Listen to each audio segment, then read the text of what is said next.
Hi, welcome once again to this week's edition of Premium Times Weekly Podcast. I'm your host, Titilope Fadari. The Cotonou Court of Appeal this week sat on the case of a Yoruba Nation agitator, Sunday Igboho, popularly known as Sunday Igboho, after he was arrested by authorities in the neighboring Benin Republic and taken into custody by the criminal brigade in Cotonou. Mr. Igboho was said to have been nabbed at the Cardinal Benedin International Airport in Cotonou while he was trying to travel to Germany to seek political asylum, since the Nigerian government has been on his trail over allegations of possessing firearms. Covert moves by the Nigerian government to extradite Mr. Igboho back to Nigeria have been intercepted by some Yoruba leaders. They said they will not sleep until Sunday Igboho gets his freedom back, so as to be able to move and operate as a free person, and they've secured the services of a leading and highly respected lawyer.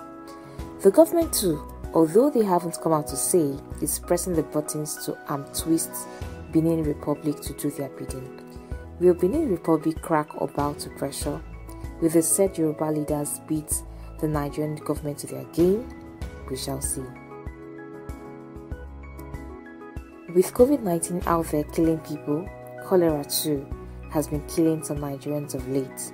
At least 30 people died from the disease in Jigawa State in the past month. In Enugu State, 7 more people died of the disease this past week.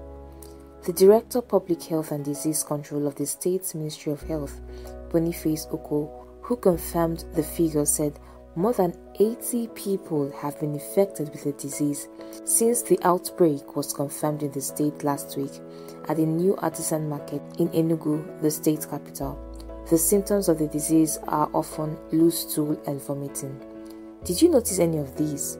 It's advisable to see your doctor, but first, clean your environment.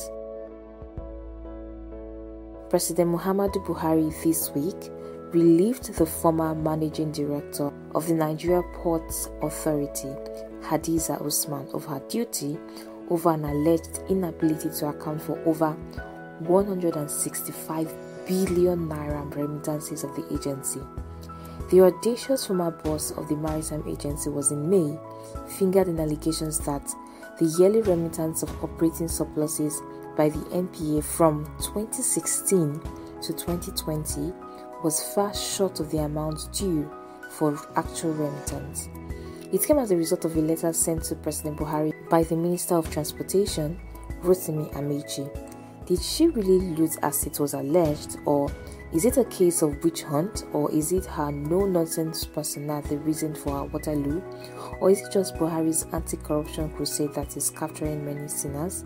I would have said time will tell, but the Buhari administration that I know of hardly prosecute officials like that in court. Any fear that President Muhammadu Buhari nurses an ambition to stay in power beyond 2023 was quashed by the leadership of the All Progressive Congress. By 2023, Mr. Buhari's second term will be completed. National tension has made some, including the main opposition, PDP, fear that the president might be planning to overstay in power. But the ruling APC has said nothing like that. The party had earlier said it would come up with a consensus and agreeable presidential candidate to fly its flag for the 2023 presidential election as Buhari's successor. Who could that be? Anyway, let me mind my business. As always, this edition was written by Yusuf Akinpelu. I am Titilope Fadari. See you next week. And do not forget, if you like this podcast, please share and favorite. And also visit our website, www.premiumtimesng.com, to catch the latest edition of this podcast series.